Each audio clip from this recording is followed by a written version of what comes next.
tu penses que le bar PMU fait beaucoup moins d'argent que le truc Instagrammable, et au final, plus tu échanges avec des gens, plus tu te rends compte que c'est pas ça du tout. Je dis, ouais, tu connais ce concept? Ouais. Tu connais ce concept? Ouais. Tu connais celui-là? Il me dit, ouais. Je dis, mec, t'as pas envie de le revivre dans la vraie avec tes potes? Il me dit, putain, pas bête. On ne crée pas quelque chose qui existe. Il n'y a pas d'exemple chez nous. Personne demain peut dire, soit tu peux dire que je vais cartonner, soit tu peux dire que je vais pas cartonner, mais il n'y a personne qui a C'est raison. une vraie prise de risque. Si tu me dis non ou tu me réponds pas, je vais t'harceler. Donc moi, si les banquiers me regardent, je les ai harcelés, vraiment non-stop. Salut, Adams, cofondateur de The Quest. Aujourd'hui, on est avec Tom de Merci Internet. Tom, merci de prendre un petit peu de ton temps pour qu'on puisse discuter ce matin. Eh ben écoute, avec plaisir. On est bien ici, cette belle bibliothèque. Du coup, l'objectif aujourd'hui, Tom, c'est qu'on en apprenne un petit peu plus sur Merci Internet. J'ai une petite liste de questions que je vais te poser. Ça peut être intéressant, je pense, pour toutes les personnes qui nous regardent, qui commencent à arriver sur la chaîne, d'en savoir un petit peu plus sur toi, sur le projet, mais aussi sur peut-être l'histoire qu'il y a eu derrière. Donc, si ça te va, j'ai ma petite liste de questions. On démarre quand tu es prêt. Vas-y, go, top, parfait. Super. Je suis chaud patate. Allez, c'est parti.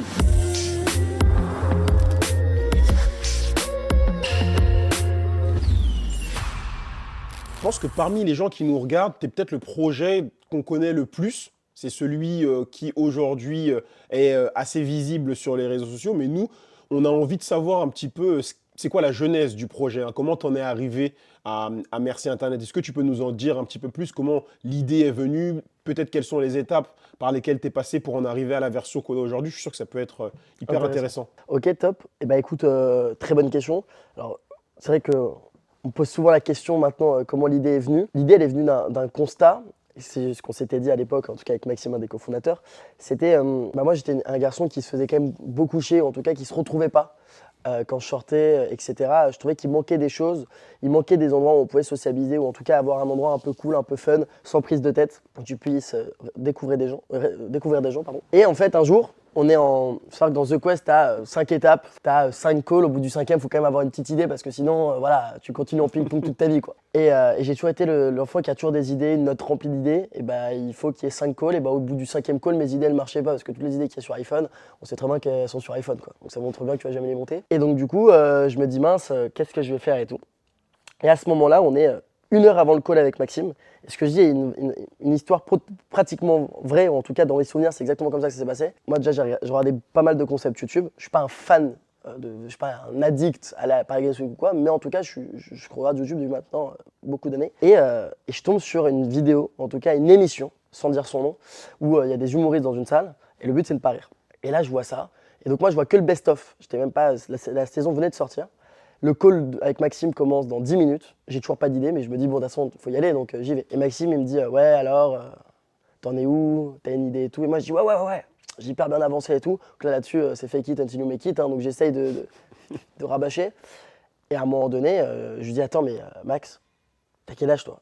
Il me dit son âge, 28. Bon, à l'époque, j'en avais 20, voire 19. C'est fou. Donc on avait presque 10 ans d'écart, entre 8 et 10 ans d'écart. Il dit, ouais, tu connais ce concept? Ouais. Tu connais ce concept? Ouais. Tu connais celui-là? Il me dit, ouais. Je dis, mec, t'as pas envie de le revivre dans la vraie avec tes potes? Il me dit, putain, pas bête. Et quand on se dit ça, naturellement direct, il me dit pas bête, mais le premier truc c'est, bon, l'idée est arrivée très vite, ça doit exister. Genre 100% ça existe. Et bah au final, après le call, il me dit, cherche si ça existe. Je cherche, ça n'existe pas. Et au final, au fur et à mesure, voilà, l'idée c'était ça. Elle a pivoté beaucoup. On a l'idée en mai, juin. Et on part sur le lieu en novembre. Et entre mai et juin, il y a eu une marketplace qui s'est passée, il y a eu pas mal de choses qui ont été mises en avant et qui n'ont pas marché. Okay. En tout cas, qui n'étaient pas dans le bon spectre.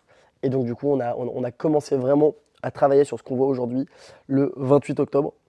Donc, il y a maintenant 1 an pile. Ok. Voilà. Ok, super. Et peut-être en rapide, vu que là, on a un petit peu avancé, est-ce que tu peux nous dire concrètement les noms des jeux qu'on va pouvoir faire, les noms des jeux tels qu'ils seront dans le studio qui va bientôt ouvrir? Alors, on a 4 jeux à l'ouverture. Okay. Donc, on a 6 studios, mais il y en a 2 qu'on a designés en termes de travaux, mais qu'on n'a pas designé en termes de jeux. Okay. On a déjà 4 hypothèses, donc c'est quand même déjà énorme. C'est déjà pas mal. On a le dernier qui regagne.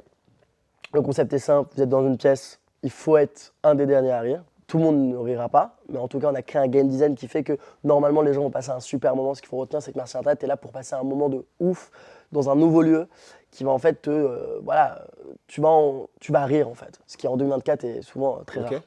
Tu auras aussi cours de pâtisserie arrosée, donc tu fais de la pâtisserie et tu prends des shots toutes les 5 minutes avec tes copains ou des gens que tu connais pas, mais ça on en parlera a posteriori. Tu as aussi Poker Face, Donc ça, c'est un jeu qui vraiment s'inspire de la culture YouTube où tu es avec tes amis, tu es en duo, ça dépend du nombre de personnes, mais en moyenne, vous êtes entre 6 et 10 personnes, donc à chaque fois en forme de duo. Et il va falloir que tu ailles titiller et voir si tu es un bon menteur ou pas, parce que le but, c'est de ne pas manger des choses atroces, œufs de 100 ans, insectes, enfin voilà, tout ce qu'on peut voir sur YouTube. Si tu es bon, tu manges pas, si tu n'es pas bon, Tu vas manger. tu vas manger grave. Et comme tout est filmé, dans les tests, on ressort des choses quand même très drôles. Et le dernier, qui est un jeu très sympa, c'est qui aura le meilleur alibi. Donc on va te mettre dans la peau d'un mec ou d'une personne qui a volé quelque chose, tué quelqu'un. Et il va falloir que tu aies un alibi en béton. Tu vas être avec un de tes meilleurs amis, une personne qui te connaît très bien. Et il va falloir que vous trouviez des solutions pour répondre à des questions que vous connaissez et que vous ne connaissez pas. À vous de faire la stratégie, qui sera la bonne ou pas. Et en tout cas, voilà, toutes ces émissions-là, si vous nous regardez, logiquement, elles vous font penser à des choses, sans bien sûr que ça soit pareil. On s'est inspiré de certains concepts, tout en ayant notre patte, comme je t'avais dit, avec notre game designer, qui est un gros game designer youtubeur, donc qui nous a beaucoup aidé pour avoir ce côté-là YouTube très authentique. Super, c'est intéressant que tu parles du game design parce que je sais qu'on est passé par plusieurs étapes pour arriver à ce que tu viens de dire. Est-ce qu'à certains moments, tu t'es dit, parce qu'on le rappelle, tu as 21 ans, est-ce qu'à certains moments, tu t'es dit, mais what the fuck, quoi, qu'est-ce que je suis en train de faire? Est-ce qu'à certains moments, ça t'a traversé l'esprit? J'étais à Descartes, j'étais parti pour 3 ans.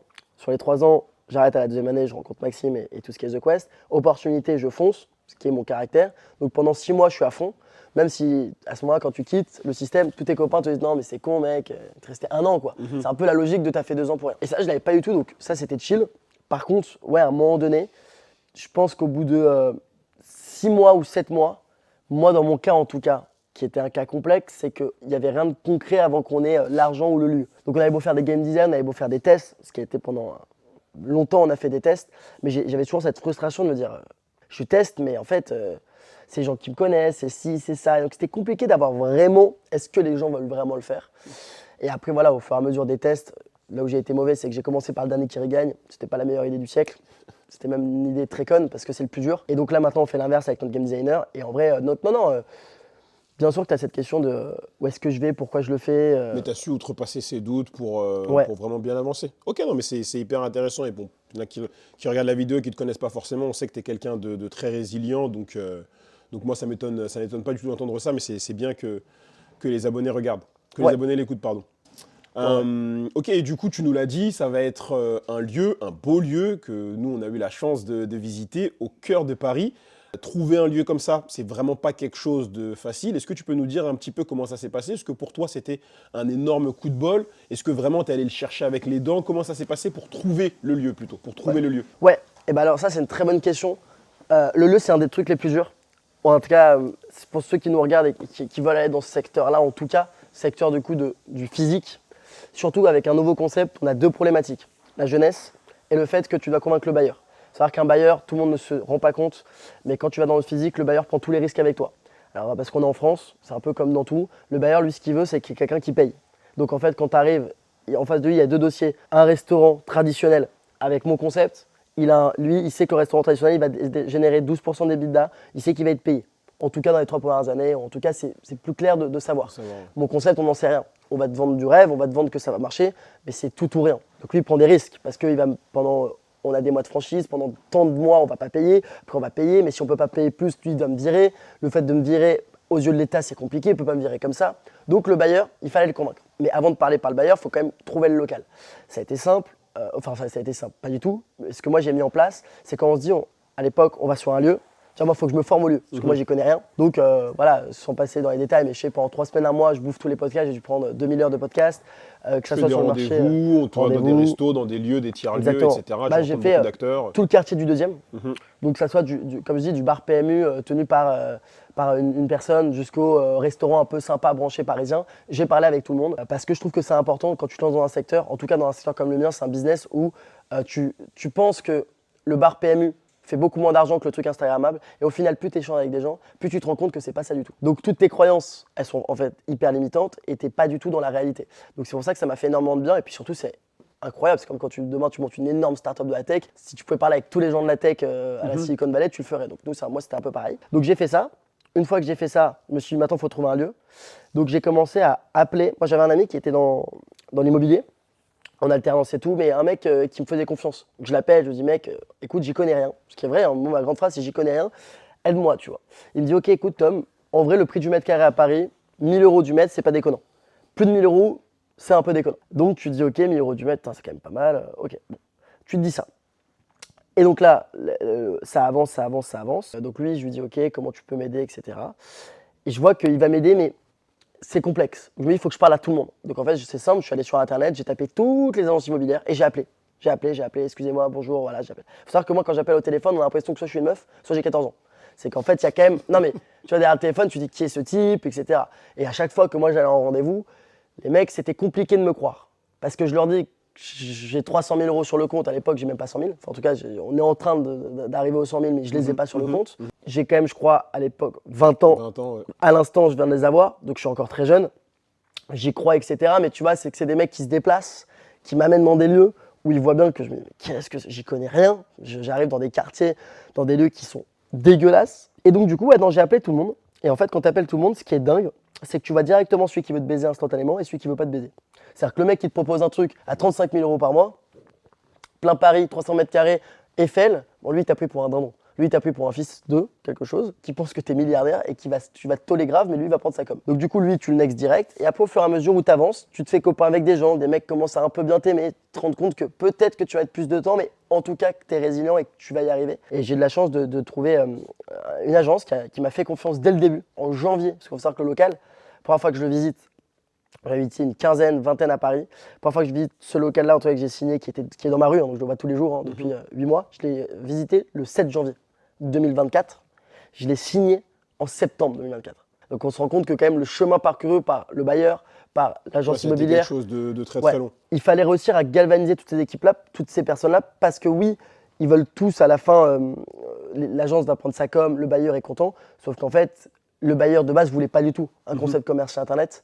Moi, je me suis battu pour qu'on ait rendez-vous, parce que moi, quand je suis rentré sur le lieu merci internet qui est actuel, j'ai direct eu un truc. On peut pas expliquer. Je me suis dit, ok, c'est ici, il faut que ça soit ici. Il y avait en plus une licence 4, c'était très compliqué pour nous de l'avoir en 2024. Pour ceux qui ne savent pas, tu peux pas avoir de licence 4 à Paris, il faut être à plus de 100 mètres d'une école, plus de 100 mètres d'une église, plus de 100 mètres d'un bar qui a déjà une licence 4. Donc il n'y a plus de licence 4. Donc c'est très complexe. Donc un bar qui l'avait, c'était top, c'était très rare. Et, En plus, et donc, enfin, le lieu, pour recentrer sur le ouais, truc, tu l'as trouvé. On est sur un lieu qui est en plein Paris. Ça, ouais. si tu m'as dit, c'est quoi? C'est rue Marguerite de Rochechouart, c'est Rue ça? Marguerite de Si tu nous le Rochechouart. décris un petit peu, il ressemble à quoi?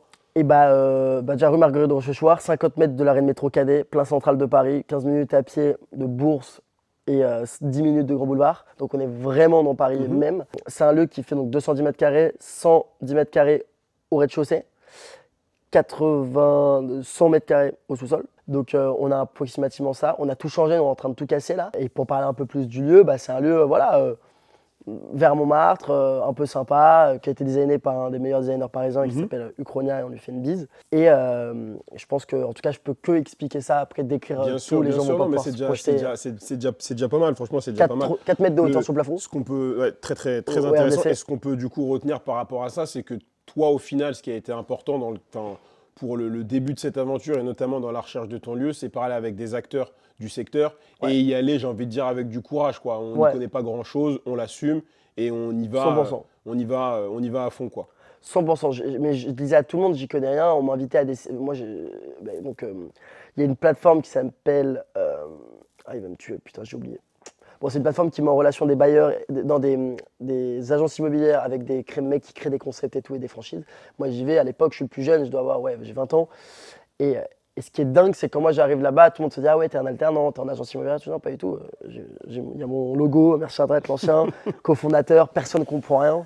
Mais tu vois, j'abandonne pas. Et ce qu'il faut se dire, c'est quoi? Tu vois, j'arrive à 19h, je repars à 1h du matin. C'est-à-dire que j'arrive, il y a un monde de dingue, je repars, il n'y a presque plus personne. Alors que je suis un mec qui vient d'arriver et qui connaît rien. Mais en fait, j'ai dû expliquer, développer. Puis en plus, il y avait plein de franchises. Donc moi, hyper intéressant de parler avec eux. Ok, qu'est-ce qu'un bon lieu pour toi? Après, nous, on n'était pas du tout dans ce débat-là Bien parce sûr. que, merci Internet, on ne veut pas un lieu passant parce qu'on est un lieu de destination. Ok. Les gens peuvent se déplacer à nous parce que c'est un nouveau concept. Là où un McDo ou une franchise comme ça, enfin s'ils ne sont pas dans une rue passante, enfin McDo moins, mais un concept bouffe nouveau, il faut qu'ils soient dans une rue passante parce que sinon, Ça va personne être ne va se compliqué. déplacer aussi loin pour ça. Non, Donc, intéressant, tu mentionnes du coup enfin, tes tes futurs clients, des personnes qui vont venir se déplacer pour profiter de Merci Internet. Faire connaître une marque, c'est pas facile, surtout au début. Actuellement, là, comment tu t'y prends à quelques mois de l'ouverture du lieu? Comment tu t'y prends pour te faire connaître? Est-ce que je m'y prends bien déjà, je sais pas. Oh non, c'est pas la question. Mais La ce question, qui est c'est qu'est-ce que sûr, tu fais? qu'est-ce que je fais? Qu'est-ce que tu mets en place? Déjà, on a mis en place quelque chose de fou qui est, j'ai pris un alternant. Donc ça, c'est incroyable parce que ça me délègue de beaucoup de choses. Et puis en plus, c'est une personne qui est active, donc on arrive à faire des choses pas mal. Donc un alternant qui m'aide sur la partie création de contenu. Nous, on est passé sur la vidéo de Jimmy Denzel, donc on a capitalisé dessus pendant un mois. Donc on a vraiment fait beaucoup de shorts. Je pense que les gens qui nous regardent, ils ont au moins dû me voir passer parce qu'on a vraiment touché beaucoup de gens. Ça, on a mis ça en place. Le but, voilà, avoir des abonnés et surtout avoir de la visibilité, ce qui a été le cas. Maintenant, Merci à Internet est quand même en majorité, en tout cas vers Paris. Et les gens entre 15 et 32 ans, on est visible et on est quand même connu entre guillemets. En tout cas, on commence à l'être. Et ce que j'ai mis en place, c'est voilà, une routine où se prendre la tête tout le temps, de savoir ok, qu'est-ce qu'on va faire dans la content machine. Donc content machine, c'est qu'est-ce qu'on va poster, pourquoi on le poste. Essayer de se prendre la tête à certains moments, essayer à d'autres moments de ne pas se prendre la tête pour se dire ok, on balance. Nous, notre stratégie était simple, c'est de faire du volume. Donc on n'a pas basé la qualité, mais pas loin. On s'est dit ok, bon, en tous les cas, il va falloir balancer parce que je voyais les Américains, ils envoient des reels. Et je voulais montrer qu'on avait la capacité, même jeune avec une petite équipe, d'aller faire des 8 reels par jour à un moment donné. Hein. Donc 8 reels par jour, il faut les Non, tenir. faut y aller. Vous avez choisi cette approche d'être un peu bourrin. C'est d'abord, 100%. on fait du volume. Quand on fait du volume, on voit ce qui fonctionne. Et derrière, on essaie plus ou moins d'affiner sur les formats et les concepts qui marchent le plus. Tu vois, même quand nous, on fait du volume, moi, le calcul que j'ai fait dans ma tête, il était simple. C'était ok, je peux faire une vidéo par jour pendant une semaine, ça fait 7 vidéos par semaine. Le problème, c'est qu'il y a peut-être des vidéos qui vont faire 3000, 4000 vues. Tu fais ça x 7, bon, ça fait 30 000 vues en tout sur la semaine. Moi, je me suis dit, ok, je passe 8 vidéos. Même si les 8 vidéos, elles font que 3000, ça fait 8 x 3. Bam. C'est-à-dire que par jour, je fais 24 000 vues. Donc en fait, si je fais ça tous les jours, je multiplie par 7 ce que je devais faire en une semaine. Et donc en fait, c'est du volume, du volume. Et après, on a du 7. On s'est un peu éteint. Comme tu le dis, on affine. On se rend compte aussi que on a des retours des gens. Les gens disent au début, c'est trop drôle, trop cool, top. Plus on avance, plus les gens nous disent, bon, c'est sympa, mais on va peut-être falloir être un peu plus professionnel, ce qui est normal. Et on affine, on va un peu à droite, à gauche. De toute façon, on teste. Mais ce qui est sûr, c'est qu'on essaie en tout cas de divertir ceux qui nous regardent. Et en amont, donc on a plusieurs formats. Divertir, c'est pour faire des vues. Une fois qu'on t'a capitalisé sur les vues, tu viens sur notre compte. Et le but, c'est qu'après, tu apprennes des choses. Donc sur notre vidéo public ou sur tout ce qu'on a créé, qui pourrait être intéressant pour toute personne qui veut monter un lieu. Et ça, ouais, c'est ça, exactement. Et donc en ce moment, je sais que vous parlez pas mal de l'histoire de Merci Internet, des avancées, des travaux sur le lieu et de ce que effectivement on pourra y faire. Tu as mentionné un truc intéressant, tu as dit effectivement on prend des retours. Donc ça veut dire que parfois les gens qui vous suivent vous font des retours, vous donnent des recommandations. Ça me fait penser, est-ce que toi, là, sur le parcours que tu as, il y a une erreur que tu as commise qui t'a particulièrement fait apprendre ou pas encore? Une erreur qui m'a particulièrement fait apprendre, déjà, c'est, on a déjà parlé, mais c'était à un moment donné où, tu vois, quand on doit lever des fonds, donc on se dit en janvier, c'est bon, on a un concept un peu sympa, go, aller chercher de l'argent. Naturellement, comme c'est du physique, on se dit on va aller voir les banques, on a déjà 150 000 sur le compte, voilà, on a déjà pas mal de choses.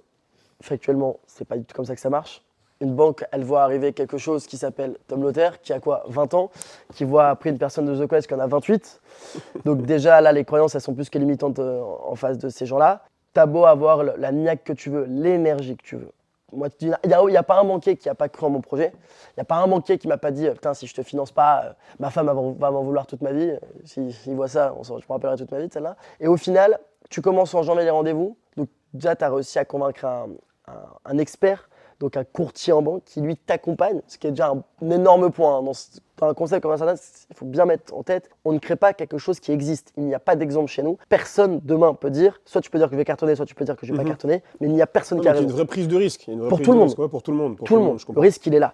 Même si on essaie de dire, ouais, on ressemble à ça, factuellement, pas du tout. Enfin, on a essayé de faire ça et les banquiers sont très malins parce qu'en fait, le banquier qui est en face de toi, il prend aucune décision parce qu'en fait, dans les agences, ça va que jusqu'à 200 000 euros. Quand tu veux que 200 000 balles, vous avez compris, ça reste en agence. Donc, ton banquier en face de toi peut avoir un impact. Quand tu es à plus de 200 000 euros, ça va directement dans les sièges. Et là, c'est plus personne. Ça s'appelle des analystes qui là prennent ton BP et tout ce que tu veux. Et dès que c'est pas commun, ça finance pas. C'est aussi simple que ça. Sauf que nous, on a mis 3 mois à le comprendre. Donc 3 mois à attendre, 3 mois à se dire, mais si, ça va le faire. 3 mois à se dire, si, ça. Et au final non, on commence en janvier, on est mi-mars, j'ai toujours pas de retour. Les banques disent si, va avoir un retour, on revient vers vous, pas de retour. Donc en fait, quand tu fais qu'appeler des gens, c'est-à-dire que moi, si tu me dis non ou tu me réponds pas, je vais t'harceler. Donc moi, si les banquiers me regardent, je les ai harcelés, vraiment non-stop, jusqu'à qu'à un moment, mon courtier me dise mec, arrête. Et je dis mais non, je veux qu'on me dise. Et donc, tu penses que sur ça, l'erreur, au final, ça a été d'être. Nous, on parle souvent de résilience, mais là, on était presque dans l'obstination à continuer d'aller voir des banques avant de switcher sur d'autres formats qui, au final, ont été plus judicieux. Ouais, Au mais tu vois, final, on a même pu l'autre financer format, autrement. si je suis honnête, même l'autre format, tu vois, donc là, on a levé des fonds, on allait chercher ce qu'on mérite. Et on a eu, je pense, il n'y a pas de chance dans ces moments-là. Mais en tout cas, ce qui est sûr, c'est qu'il y a une résilience qui a été mise en place dans la levée de fonds, parce qu'on commence en janvier avec des banques, on signe tout pratiquement en juillet, donc il y a quand même une longue période qui s'est passée. Mais pendant 4 mois, c'était que les banques. Et je pense que ouais, c'était pas une obstination, mais chacun avait une mauvaise croyance sur ça. Mhm. Et je pense qu'on avait tous, on pense, et beaucoup de gens pensent que la dette, donc le prêt bancaire, c'est quelque chose de facile. C'est, je crois, tout l'inverse. Et je crois que c'est même plus dur la dette que d'aller chercher de levée de fonds en equity. Parce que voilà, une banque, elle veut de la sécurité, quoi. Mhm. Donc voilà, ça a été très compliqué, mais tu apprends beaucoup. Et tu apprends surtout que quand on te dit dans la vie, il faut un bon médecin, un bon avocat et un bon banquier dans ton réseau, je comprends beaucoup mieux cette phrase-là Ok. que je ne comprenais pas avant.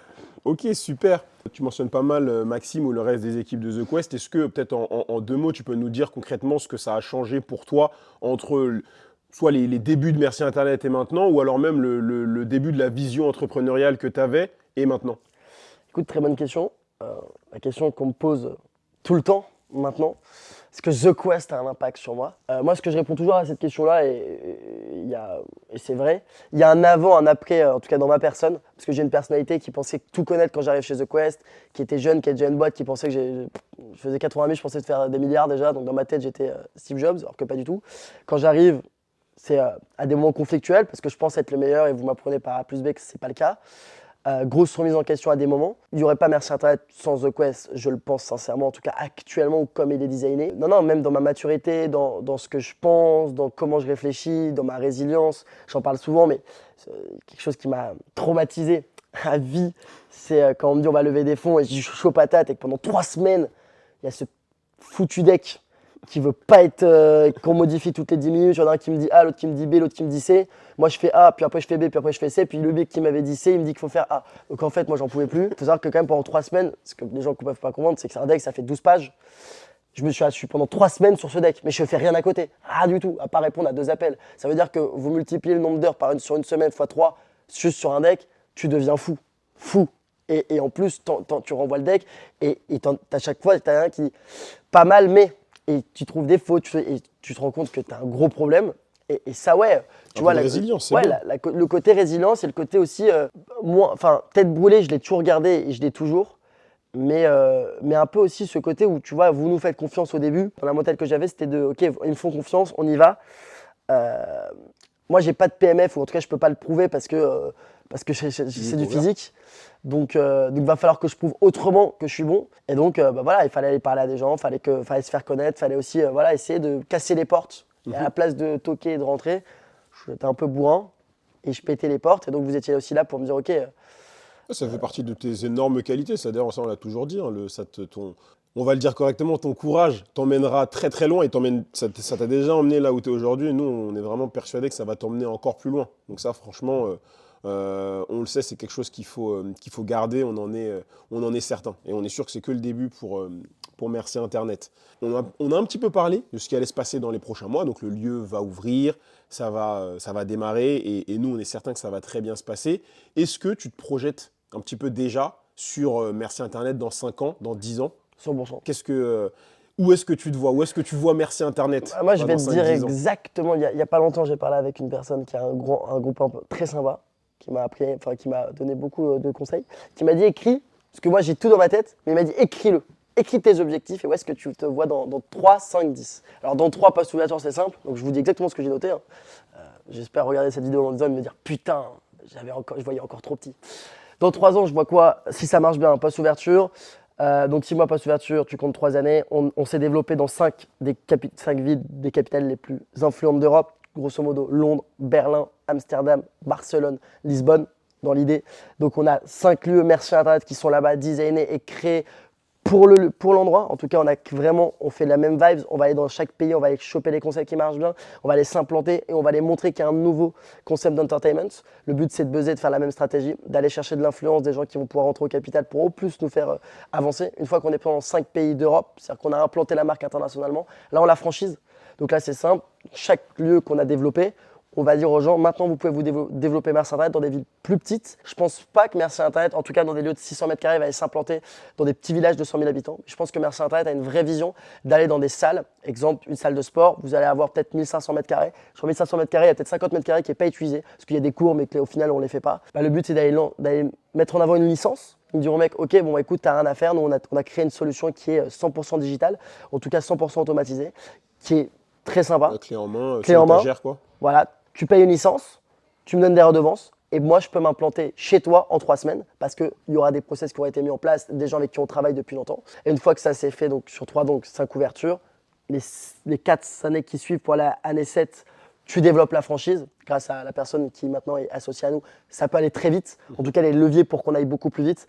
Sachant que quand tu es implanté à l'international et que tu vois, avec 5 lots, tu fais quand même un chiffre d'affaires qui est conséquent. Là, il faudra faire une levée de fonds pour accélérer et vraiment pouvoir se franchiser partout rapidement. Et une fois que tu as fait ça, je pense que naturellement, dans la vision de la société, je ne sais pas quand, moi je te dis année 7, mais je pense qu'on ira bien avant si ça marche bien. Et me connaissant, j'ai vraiment envie d'aller attaquer ce marché-là. C'est les États-Unis et d'aller implanter le but ultime. Je pense que tout le monde connaît le Museum of Ice Cream. J'aimerais vraiment me mettre à côté et rendre le bâtiment 3 fois plus grand que lui, tu vois. Et là, de me dire, bam, toi, je t'ai regardé en 2018, tu avais levé je sais pas combien. On est en 2028, peut-être, 29, et j'ai le bâtiment à côté, Okay. à Manhattan. Okay. Tu vois, ça serait le kiff, parce que je pense que les États-Unis, ça va exploser. Et sans rentrer dans les détails, mais je pense que voilà, on le sait, toi et moi, maintenant, on travaille beaucoup sur l'offre. Il y a beaucoup de choses dans. Et puis les capitales sont sur une vitrine. Et c'est les franchises dans les villes qui vont nous faire exploser, je pense, sur les différents formats.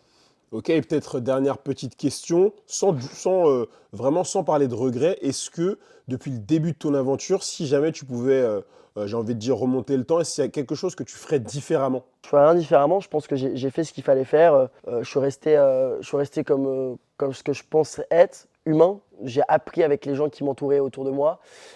J'y connaissais rien. Aujourd'hui, dans le physique, en tout cas, je ne suis pas un des meilleurs du tout. Mais en tout cas, pour mon âge et mon expérience, je m'y connais quand même assez bien.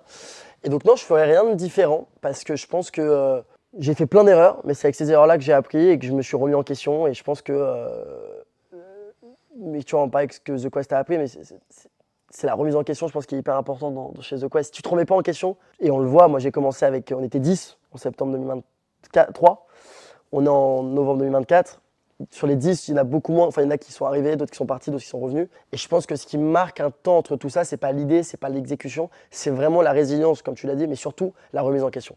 Parce que si tu ne te remets pas en question, tu vas droit dans le mur et on n'avance pas. Et même vous dites non, mais ça va pas. Et donc, non, ouais, la remise en question à fond. Mais je ne changerai pas. La vie est faite comme elle est. Et avec des si, on refait le monde. Donc, j'ai pas envie de me mettre des si dans la tête. Ok, voilà. Super. Bah écoute, merci Tom.